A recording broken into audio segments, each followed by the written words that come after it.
The 9-strong group have been brought to Edinburgh by Scottish filmmakers Cairsti Russell and Stephen Sheriff, who are working on a project that aims to raise awareness of the restrictions on freedom of movement that Palestinians face on their home turf. They will be joined at the start line by 10 Scottish runners who have already discovered the realities of living and running in a war-torn Palestine, where you can't go more than 10 kilometers before bumping into a checkpoint or the occupation wall. Cairsti, 32, who first visited Palestine in 2012 as a sociology PhD student whose thesis examines media coverage and audience understanding of the Israel-Palestine conflict. Along with Stephen, 32, she hopes their film will go some way to explain the Israeli occupation to new audiences. As a recent running convert, Cairsti found that the annual Palestine Marathon was the perfect way to highlight the issues. She said, "I'm a firm believer that once you visit Palestine and see the reality of how people live, it provokes a powerful response.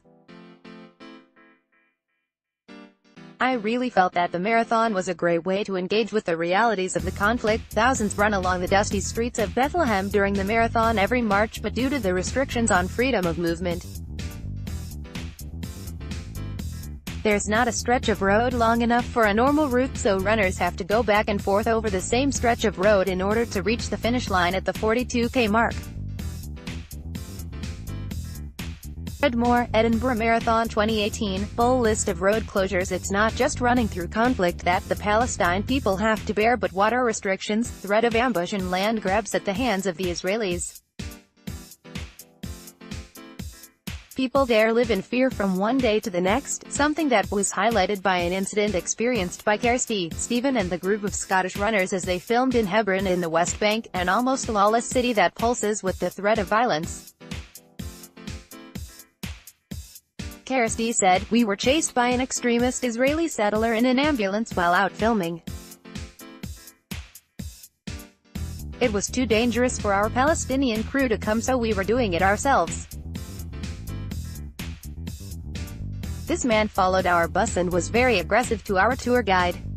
The police cars came out too. It was very scary." Later they discovered that the very man who had given chase had ordered the slaying of a young Palestinian man by Israeli soldiers in 2016. Cairsti is convinced the only reason they remained unscathed was because they had so many Westerners in their party. She said, "The Scottish runners were visibly upset and shocked. I was prepared for something like that, but it was intimidating." The Palestine Marathon was started by human rights organization Right to Movement and the Palestinian Olympic Committee in 2013 to encourage more Palestinians to get active. When asked for the film what running means to them, the Palestinian contingent all replied, "Freedom." So to be running the Edinburgh route on Sunday will be an achievement of more than one kind. It will symbolize hope for these runners who have been able to traverse the obstacles usually in place. They have enjoyed running the open spaces in Scotland where they would usually see walls and watchtowers. For some, this will be their first marathon, and they are equal parts excited and nervous for the big day. They've enjoyed a warm welcome in Edinburgh so far and were delighted when a cabbie refused to take their fare when he discovered where they were from. Cairsti said, "Running is universal and firm friendships have been formed.